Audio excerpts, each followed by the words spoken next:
Runtuyan terbentuknya kelompok Khawarij. Awal mulanya dimulai dengan Perang Siffin. Mau tahukah kalian sejarah tentang Perang Siffin dalam sejarah Islam? Perang Siffin terjadi pada tahun 37 Hijriah, 657 Masehi, di daerah Siffin, di tepi Sungai Eufrat, wilayah Suriah sekarang.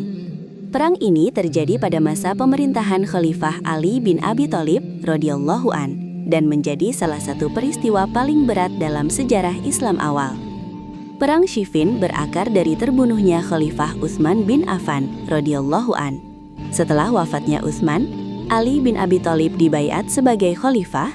Umat Islam menuntut agar para pembunuh Utsman diadili. Namun, situasi politik dan keamanan saat itu sangat tidak stabil. Ali radhiyallahu an memandang bahwa negara perlu ditenangkan terlebih dahulu, pelaku pembunuhan belum bisa dipastikan secara adil, penegakan hukum harus menunggu kondisi aman.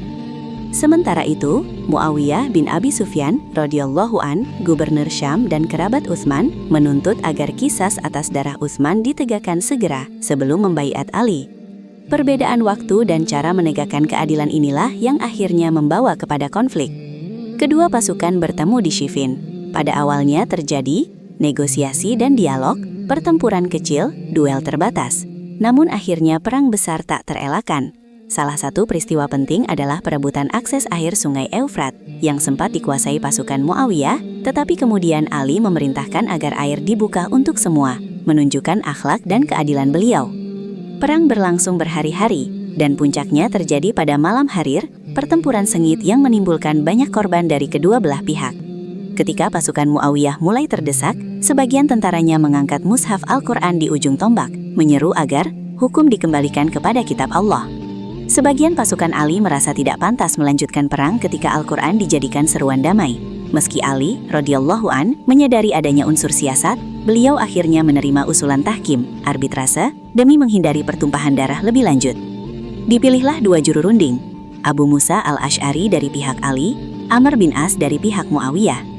Namun, proses tahkim ini tidak menghasilkan penyelesaian tuntas, bahkan memperumit keadaan. Perang Siffin melahirkan dampak besar, terbelahnya umat Islam secara politik, munculnya kelompok Khawarij yang keluar dari barisan Ali karena menolak tahkim, melemahnya stabilitas pemerintahan khilafah, berlanjutnya konflik hingga wafatnya Ali bin Abi Thalib radhiyallahu an. Ahlus Sunnah wal Jamaah berpegang bahwa Ali bin Abi Thalib lebih dekat kepada kebenaran. Muawiyah dan pihaknya berijtihad dan keliru, namun tidak bermaksud menentang agama. Semua sahabat tetap dimuliakan, dan kesalahan mereka tidak menghapus keutamaan mereka. Perang Siffin adalah tragedi besar dalam sejarah Islam, bukan karena kebencian, melainkan perbedaan ijtihad yang diperparah oleh fitnah dan kepentingan politik. Dari peristiwa ini, umat Islam belajar bahwa persatuan lebih utama daripada kemenangan. Fitnah bisa menghancurkan umat dari dalam. Sejarah harus dibaca dengan ilmu, keadilan, dan adab. Setelah pertempuran sengit di Siffin, pasukan Khalifah Ali bin Abi Thalib radhiyallahu an berada di posisi yang lebih kuat. Namun, dari pihak Muawiyah bin Abi Sufyan radhiyallahu an, sebagian pasukan mengangkat mushaf Al-Quran di ujung tombak. Seruan itu berbunyi, "Mari kita berhukum kepada kitab Allah." Banyak pasukan Ali terharu dan menilai haram melanjutkan perang ketika Al-Quran dijadikan rujukan. Ali radhiyallahu an sebenarnya menyadari bahwa itu adalah siasat politik, tetapi demi menghindari pertumpahan darah lebih lanjut dan tekanan dari sebagian pasukannya sendiri, beliau menerima tahkim. Dua orang ditunjuk sebagai hakim, arbitrator. Abu Musa al-Asy'ari radhiyallahu an dari pihak Ali. Amr bin As radhiyallahu an dari pihak Muawiyah. Ali sebenarnya menginginkan Ibnu Abbas atau Malik al-Ashtar, namun sebagian pasukannya menolak dan berkisras memilih Abu Musa. Kedua juru runding sepakat untuk menghentikan perang, menunda keputusan politik, mengembalikan perkara kepemimpinan kepada musyawarah umat. Namun dalam pertemuan yang terkenal itu, terjadi peristiwa yang memicu kontroversi. Abu Musa menyampaikan, "Aku menanggalkan Ali dan Muawiyah sebagaimana aku menanggalkan cincinku." Setelah itu, Amr bin As berkata, "Aku menanggalkan Ali sebagaimana ia menanggalkan cincin, dan aku menetapkan Muawiyah." Ucapan ini membuat posisi Ali semakin sulit, dan umat Islam semakin terpecah. Peristiwa tahkim membawa dampak serius. Kedudukan Ali melemah secara politik, munculnya kelompok Khawarij yang menolak tahkim dan menganggap Ali serta Muawiyah salah. Konflik internal umat semakin tajam. Fitnah besar berlanjut hingga wafatnya Ali bin Abi Thalib radhiyallahu an. Ahlus Sunnah wal Jamaah memandang bahwa Ali bin Abi Thalib berijtihad dan lebih dekat kepada kebenaran. Muawiyah dan Amr bin As berijtihad, namun keliru. Abu Musa al-Asy'ari berniat baik dan jujur, namun kurang cermat secara politik. Semua sahabat tetap dimuliakan dan tidak dicela. Tahkim adalah upaya damai yang lahir dari niat menghentikan perang, tetapi justru menjadi ujian besar bagi persatuan umat Islam. Dari kisah Tahkim, umat Islam belajar bahwa niat baik harus disertai kebijaksanaan. Fitnah bisa memanfaatkan simbol agama.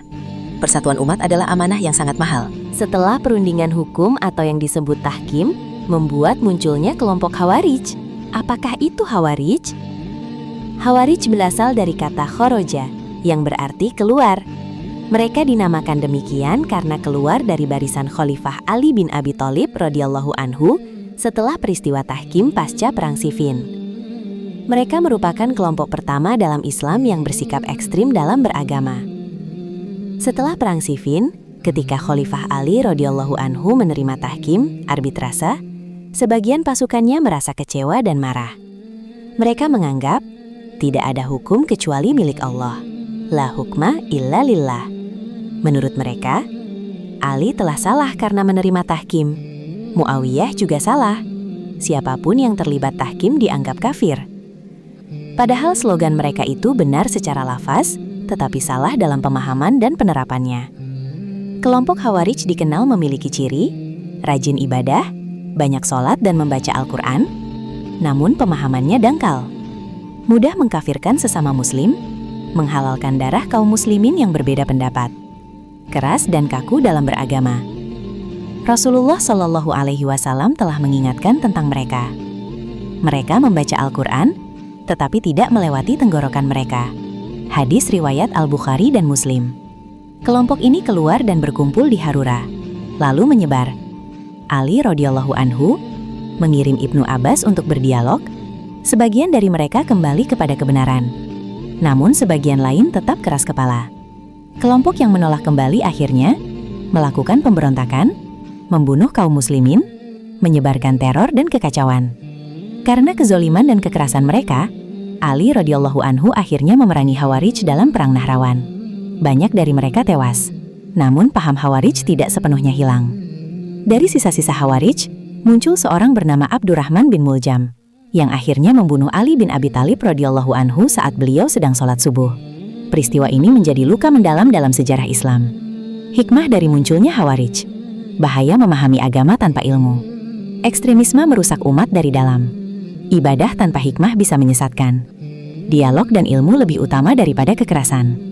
Kelompok Khawarij muncul dari niat yang tampak benar, tetapi rusak karena pemahaman yang keliru dan sikap berlebihan. Sejarah ini menjadi peringatan agar umat Islam beragama dengan ilmu dan hikmah, menjaga persatuan, tidak mudah mengkafirkan sesama muslim. Setelah Perang Siffin dan Perang Nahrawan, sisa-sisa kelompok Khawarij menyimpan dendam besar. Mereka menganggap Ali radhiyallahu anhu, Muawiyah radhiyallahu anhu, dan Amr bin As radhiyallahu anhu sebagai penyebab perpecahan umat.